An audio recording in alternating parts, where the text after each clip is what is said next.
Hello बच्चों, आप सभी को जय श्री राम। आप सभी का आपके अपने प्यारे से YouTube channel Sandeep technical classes में स्वागत है। हम आपके लिए करा रहे थे मौलिक अधिकार में क्वेश्चन लेकर आए थे, वो क्वेश्चंस हम करा रहे थे। ठीक है, अब जो ये क्वेश्चंस है ये आज हम 41 से लेकर 60 तक करेंगे। 20 क्वेश्चन आज फिर होंगे। 20 क्वेश्चन जो ये होंगे ये भी इम्पोर्टेंट होंगे। हम टोटल क्वेश्चन करेंगे कम से कम 75 क्वेश्चन के आसपास, और कल हमारी लास्ट वीडियो रहेगी क्वेश्चंस की। तो देख लेते हैं। पहला क्वेश्चन, भारतीय संविधान के प्रदत्त स्वतंत्रता का अधिकार के संबंध में निम्नलिखित में से कौन सा सत्य नहीं है? बताइए कौन सा सत्य नहीं है। भारतीय जो संविधान है उसमें प्रदत्त स्वतंत्रता का जो अधिकार है उसके संबंध में कौन सा सत्य नहीं है? भाषा एवं अभिव्यक्ति की आबाधित स्वतंत्रता या संघ बनाने की स्वतंत्रता। देखो, संघ बनाने की स्वतंत्रता तो है, भारत में भ्रमण करने की भी स्वतंत्रता है, पर जो भाषा और अभिव्यक्ति आबाधित करने की नहीं है। भाषा भाषा भाषा और स्वतंत्रता को क्या है, इनकी भाषा को करने की स्वतंत्रता है। संविधान के किन अनुच्छेदों में संविधान के किन अनुच्छेदों में शोषण के विरुद्ध अधिकार वर्णित किया गया है? शोषण के विरुद्ध जो अधिकार वर्णित किया गया है वो किया गया है 23 से 24 के अंतर्गत। किसके अंतर्गत? अनुच्छेद 23 से 24 के अंतर्गत। मौलिक अधिकारों के अंतर्गत कौन सा अनुच्छेद बच्चों के शोषण से संबंधित है? बच्चों के शोषण से संबंधित जो है वो अनुच्छेद 24 है। और शोषण अगर खाली आ जाए कि अनुच्छेद में जो शोषण है, शोषण से संबंधित कौन सा है? 23-24 है। भारत के संविधान के अंतर्गत किस आयु के बालक को किसी खान अथवा अन्य संकट में सेवा में लगाए जाने का प्रतिषेध किया जाता है? कितने वर्ष तक के बच्चे को? यानी कि 14 वर्ष से कम आयु के बच्चे को 14 वर्ष से कम आयु के बच्चे को प्रतिषेध किया जाता है। यानी कि कोई भी ऐसा कंपनी या कोई भी ऐसी खनन या फिर खान में काम नहीं करने दिया जाएगा 14 साल से कम के बच्चे को। भारतीय संविधान के अनुसार किसी भी व्यक्ति को जिसे गिरफ्तारी अथवा बंदी किया जाता है जबकि सबसे नज़दीकी मजिस्ट्रेट के समक्ष उपस्थित करना होता है। यानी कि कितने समय में अगर किसी व्यक्ति को अरेस्ट किया जा रहा है तो कितने समय में मजिस्ट्रेट के सामने प्रस्तुत करना अनिवार्य है? बताइए कौन से में? 12 घंटे, 24 घंटे, 48 घंटे या 72 घंटे? 24 घंटे के अंतर्गत समक्ष करना, पेश करना आवश्यक है। Option number B is the right answer.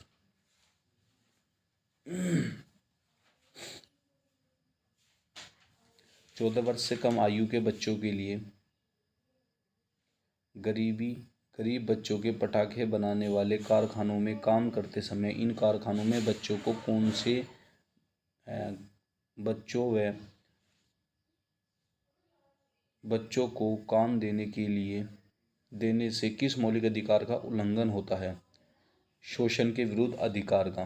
किसके विरुद्ध? शोषण के विरुद्ध अधिकार का। Option number B is the right answer. अभी यही ही कराया था ऊपर भी। निम्नलिखित में से किस अनुच्छेद में कहा गया है कि किसी भी व्यक्ति को एक ही अपराध के लिए एक बार से अधिक अभियोजित एवं दंडित नहीं किया जाएगा? यानी कि कौन सा अनुच्छेद में कहा गया है कि आदमी को अगर एक ही गुनाह किया है, ठीक है, तो किसी भी व्यक्ति को एक ही अपराध के लिए एक ही बार दंडित किया जाएगा, बार बार दंडित नहीं किया जाएगा। कौन से अनुच्छेद में? अनुच्छेद 20, अनुच्छेद 21, अनुच्छेद 22, अनुच्छेद 17।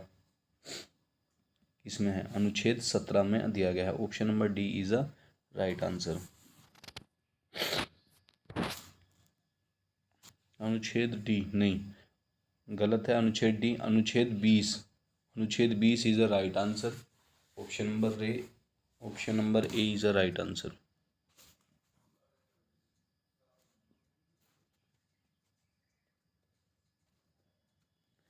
भारतीय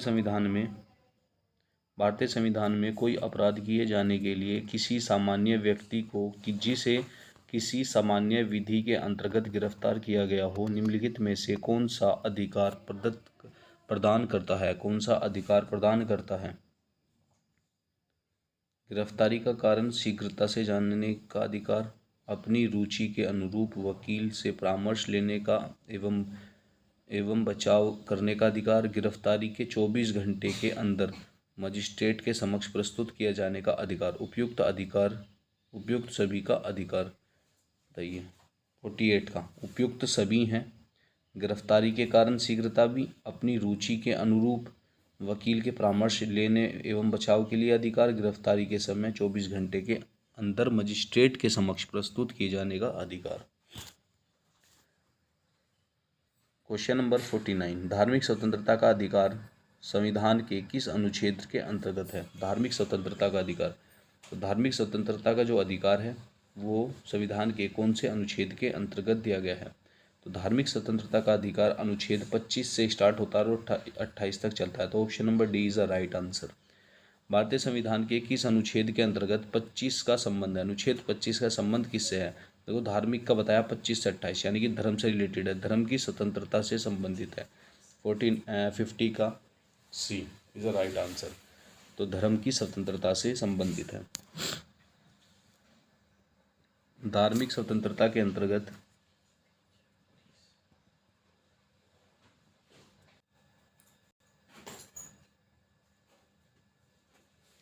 धार्मिक स्वतंत्रता के अधिकार में संविधान के में अंतर्गत सम्मिलित है। जो धार्मिक स्वतंत्रता के अंतर्गत है वो संविधान में अंतर्गत सम्मिलित है, यानी कि संविधान के अंतर्गत सम्मिलित है। जो धार्मिक स्वतंत्रता के अधिकार में संविधान के अंतर्गत सम्मिलित है वो क्या क्या है? धर्म प्रचार करने का अधिकार, हाँ ये सम्मिलित है। सिखों को कृपाण धारण रखने का अधिकार, हाँ ये भी सीमित है। राज्य का समाज सुधार विधि निर्माण का अधिकार, या धार्मिक निकायों का लोगों को धार्मिक परिवर्तन करने का अधिकार। तो इसमें ऑप्शन नंबर 1, 2, 3 यानी कि पहला भी सही है और तीसरा भी सही है। धार्मिक निकायों में लोगों को धर्म परिवर्तन कराने का अधिकार, धर्म परिवर्तन कराने का अधिकार नहीं होता किसी को भी। तो अनुच्छेद ए मतलब अनुच्छेद 1, 2, 3 जो भी ये संविधान के अंतर्गत दिया है, तो option number A is the right answer. 1, 2 और 3 is the right answer. 1, 2 and 3 option number A is the right answer. संविधान के किन अनुच्छेदों के अंतर्गत अल्पसंख्यकों को अपनी संस्कृति के संरक्षण तथा अपनी पसंद की शिक्षा संस्थानों की स्थापना व संचालन के अधिकार को मान्यता प्रदान की गई है? संचालन को अधिकार को मान्यता प्रदान की गई है, तो वो कौन से अनुच्छेद के अंतर्गत है? अनुच्छेद नंबर 29 व 30 के अंतर्गत है। Option number B is the right answer. संविधान के किन अनुच्छेदों के अंतर्गत अल्पसंख्यकों को अपनी संस्कृति के संरक्षण तथा अपनी पसंद की शिक्षा संस्थानों की स्थापना व संचालन के अधिकार को मान्यता प्रदान की गई है?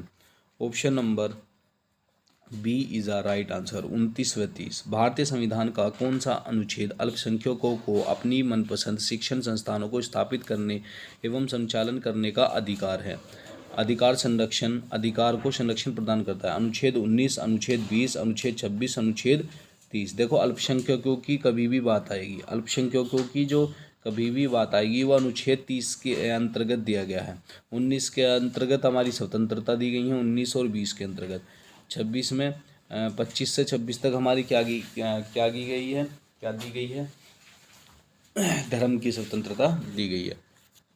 धार्मिक स्वतंत्रता का अधिकार किस अनुच्छेद के द्वारा दिया गया है? बताइए कौन से अनुच्छेद के द्वारा दिया गया है धार्मिक स्वतंत्रता का अधिकार? अभी बताया था 25 में, अनुच्छेद 25 के अंतर्गत दिया गया। Option number C is the right answer. भारतीय संविधान के किस अनुच्छेद में संवैधानिक उपचारों का अधिकार दिया गया है? संवैधानिक उपचारों का जो अधिकार दिया गया है वो अनुच्छेद कौन से में दिया गया है? संवैधानिक उपचारों का अधिकार भारतीय संविधान के किस अनुच्छेद में संवैधानिक उपचारों का अधिकार दिया गया है?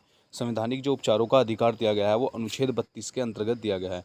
किसमें दिया गया? अनुच्छेद 32 में दिया गया है। निम्नलिखित मौलिक अधिकारों में से किसे डॉक्टर बी.आर. अम्बेडकर ने संविधान का हृदय एवं आत्मा की संज्ञा दी थी? हृदय एवं आत्मा की जो संज्ञा दी थी संवैधानिक उपचारों के अधिकार को ही दी थी। Option number B is a right answer. संवैधानिक उपचारों का अधिकार किन परिस्थितियों में निलंबित हो सकता है? संवैधानिक उपचारों का जो अधिकार है वो किन स्थितियों में निलंबित हो सकता है? देखिए वह आपात स्थिति में भी निलंबित हो सकता है, सेना के सदस्यों के संबंध में भी निलंबित हो सकता है, और जब सैनिक विधि लागू हो तब भी आपातकालीन संवैधानिक उपचार का अधिकार लागू हो सकता है। ठीक है, किन परिस्थितियों में? उपयुक्त सभी परिस्थितियों में लागू हो सकता है। Option number D is a right answer. मौलिक अधिकारों को लागू करने के लिए लागू करने के लिए निम्न में से किस न्यायालय द्वारा जारी किया जा सकता है? किस न्यायालय द्वारा जारी किया जा सकता है? डिक्री, अध्यादेश, समादेश, अधिसूचना। डिक्री, अध्यादेश, समादेश, अधिसूचना। किसमें किया जा सकता है? अधिसूचना में दिया जा सकता है, समादेश में। ठीक है, मौलिक अधिकारों को लागू करने के लिए निम्नलिखित में से किस न्यायालय द्वारा जारी किया जा सकता है? तो समादेश रिट के द्वारा जारी किया जा सकता है। Option number C is right answer. व्यक्तिगत स्वतंत्रता है, ऑप्शन नंबर 59वां क्वेश्चन है। व्यक्तिगत स्वतंत्रता के लिए निम्नलिखित में से कौन सी रिट याचिका दायर की जा सकती है? व्यक्तिगत स्वतंत्रता के लिए मेंडमस, कोवार्टो, या फिर हेबियस कॉर्पस, या फिर सर्टियोरी। बताइए कौन से में दिया जा सकता है? हेबियस कॉर्पस में दिया जा सकता है। किसमें? हेबियस कॉर्पस में दिया जा सकता है। Option number C is the right answer. 59 का सी है, जो व्यक्तिगत स्वतंत्रता के लिए हेबियस कॉर्पस के लिए यूज़ किया सकता है। कौन व्यक्तिगत स्वतंत्रता से संबंधित है? व्यक्तिगत जो स्वतंत्रता से संबंधित है वो कौन सा है? बंदी, प्रतिरक्षण, प्रतिक्षीरण, उत्प्रेक्षण, प्रतिषेध, परामर्श। तो कौन सा है? बंदी प्रतिरक्षण है, जो ऑप्शन नंबर ए है, यही इसका राइट आंसर है। ठीक है, 60 का ए। कौन से व्यक्तिगत की स्वतंत्रता है? बंदी प्रतिरक्षण इसकी स्वतंत्रता है। तो इसी के साथ आज की वीडियो यहीं समाप्त करते हैं। हमारा आज का टारगेट हुआ कंप्लीट, और जो हमारे 20 क्वेश्चन थे सारे अच्छे क्वेश्चन थे, और कल भी इसी के ऊपर क्वेश्चन कराए जाएंगे। ठीक है, रिट चल रही है हमारी, रिट के ऊपर थोड़े से क्वेश्चन हो रहे हैं, और उसके पश्चात हमारी कल ये लास्ट वीडियो रहने वाली है। मतलब लास्ट वीडियो मौलिक अधिकार की लास्ट वीडियो रहने वाली है। इसके साथ चैनल पर बने रहिए। जिस बच्चे ने सब्सक्राइब नहीं किया वो चैनल को सब्सक्राइब करिए, वीडियो को शेयर करिए और लाइक करिए। सभी को हमारा जय श्री राम।